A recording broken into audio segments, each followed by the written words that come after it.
Good, good. You see the temptation of saying external, right? It's internal.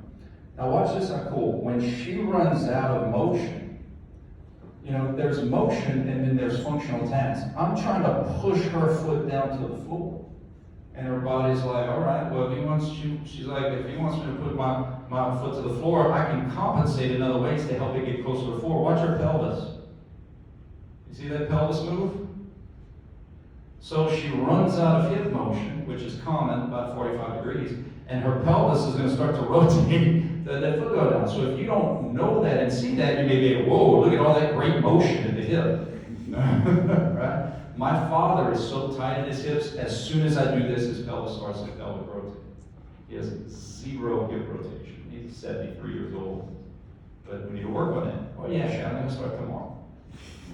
But this is again what I'm trying to mention, that we have to understand about these kind of compensation things, because if you don't, you may give credit for a full range of motion when there's not.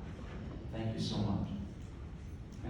Same thing with shoulders and scapula, right? You're going across, and then all of a sudden the scapula contributes to this big chunk, right? So we have to kind of remember that these things are separate. And that's why sometimes we stabilize. Like what I would do for there is, if I'm working on some hip range of motion with them prone, I'd stabilize the pelvis so that the pelvis couldn't go anywhere. Right?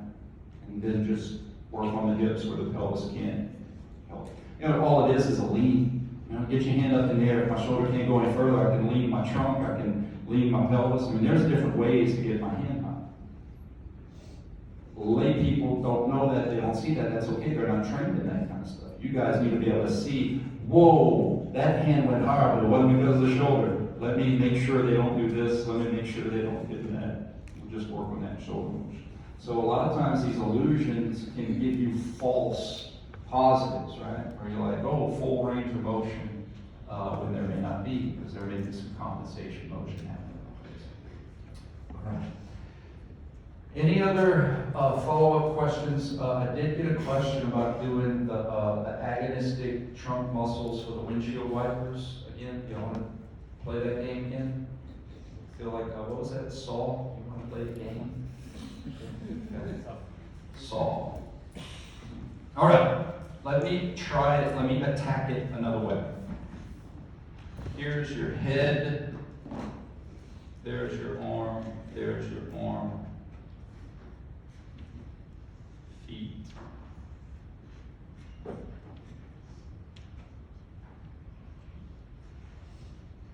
Okay, this is a horrible way. Okay, looking up, arms out, pelvis here. Are we good with what that looks like, what that means? Okay. What I'm ultimately trying to get you to see is that when things pull, muscles, and again, it's cliche stuff. I'm not ripping anybody who's used this. I'm really not. But when you hear the term like muscle memory, right? We know what that means, but it's not like your muscles like have little minds and they're like, hey, I think we need, right? They just react to stuff. It's motor programming, movement pattern programming. So my point is that when muscles pull, they're just yanking on two ends. I mean, they're not like, I need to, they're just like, just pull. So the trunk muscles that twist us, right, that pull in the direction of right transverse trunk, left transverse, what are they pulling on? Well, for all intents and purposes, it's ribs and pelvis. In other words, when I'm standing, the muscles that are pulling my right ribs to twist me to the left are also pulling on my left pelvis, trying to twist my pelvis to the right. It's just my feet won't let that happen. But when you have something that runs like this, it's pulling on both ends, this end and that end. It's pulling on both ends. So I'm going to make that connection like this.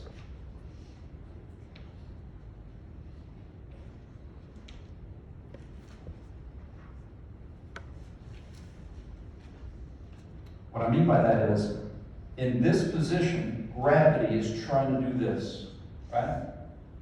Whatever that's called. Left transverse pelvic, right transverse trunk, it doesn't matter. Gravity's trying to do this. So I need muscles that are going to be pulling back this way at the pelvis. But those same muscles that are pulling the pelvis this way are also pulling my trunk the other way. And the reason my trunk doesn't come off the ground is I have my arms there to hold it down, to prevent it from coming up. You can almost think of it like this. If you just let your legs plop to the left, wouldn't your trunk go along for the ride? Because that's what's pulling, or they're pulling this way. So one way to look at it is, to hold this position, I need trunk muscles that are trying to pull my trunk to the left. That's the muscles that I need. I need my left transverse trunk rotators. Now, I don't use them traditionally. I'm not going to see my trunk move. It's untraditional. It's the concept of my left transverse trunk rotators are bringing me back to anatomical, are letting me go down away from anatomical. Left transverse trunk rotator. It's tough. We can look at it a couple of ways. We can say, identify who's working because of why. Gravity is trying to twist my trunk to the right.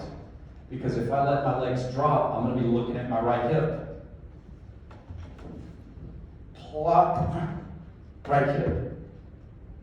So if gravity is trying to make me look at my right hip, right transverse trunk rotation, I don't need my right transverse trunk rotators, because if I would slam my legs into the ground. If gravity is trying to make me look to the right and I do it slower than what gravity can offer, I have to be using the muscles that pull in the opposite direction.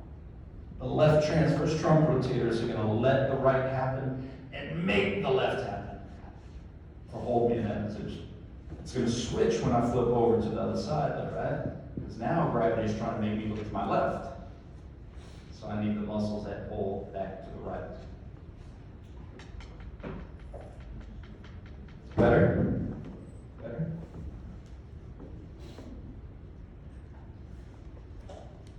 All right, I will say this. It's not easy. One second. It's not easy. But I'm not going to ask you 50 questions about this, right? So will you have a moving the pelvis about the trunk, trying to figure out what trunk muscles are working again? But it won't be a lot of them. There's only going to be one or two real tough questions. So that just means that if you're like, look, I'm still, that's why you got to get the easy ones right. Elbow flexors, elbow extensors, right? The 3-foot putt questions, we got to get right. Because I take that into account. If you missed the pelvic girdle question, and you're battling me, or arm wrestling in my office about the question, and I look at your test and I see you missed a bunch of 3-foot putt questions, we got a lot more wrong than just a pelvic girdle concept. Yes, sir. When you were just holding your legs, basically. When I was trying to hold my legs. Holding your legs to the left, basically against gravity. Was that your right or your left trunk rotation? When I was here, this is my left transverse trunk rotator. So what would it be for your hips? My hips? Well, isometrically, my left hip adductors and my right hip adductors horizontal. Because these are only going to make me do this, buddy. My trunk muscles are what's going to make my pelvis come back. So my hip muscles are just serving as rigid links. Guys, the analogy about rigid links is it easier to carry your drunk friend up a flight of stairs or a rigid friend up a flight of stairs, right? Rigid. They weigh the same, but when the mass can move around and it's not rigid, it's harder to move it. Sack of sand versus a brick, right? So what your body does is your body creates rigidity. That's the cliche of, tighten your core. It's for rigidity. Crossing your legs when you do pull-ups is to create rigidity, because it's easier to move centers of mass that are going straight than constantly changing, shifting centers of mass. So are your hip muscles doing a job? Heck yeah. They're splinting, but the real movement is from the trunk rotating your pelvis. Yeah. So again, pros and cons. This is not an easy concept, but this is probably the hardest thing you're gonna have. So if you can get this, super. But if you can't, know that this won't determine a pass or fail grade on your test. What I mean by that is if you're just like, look man, I don't know. Let the face decide, but spend your energy and time making sure you understand the concepts of all the other stuff, because that's what the majority of your test is gonna be. Okay? Let sorrow have its day.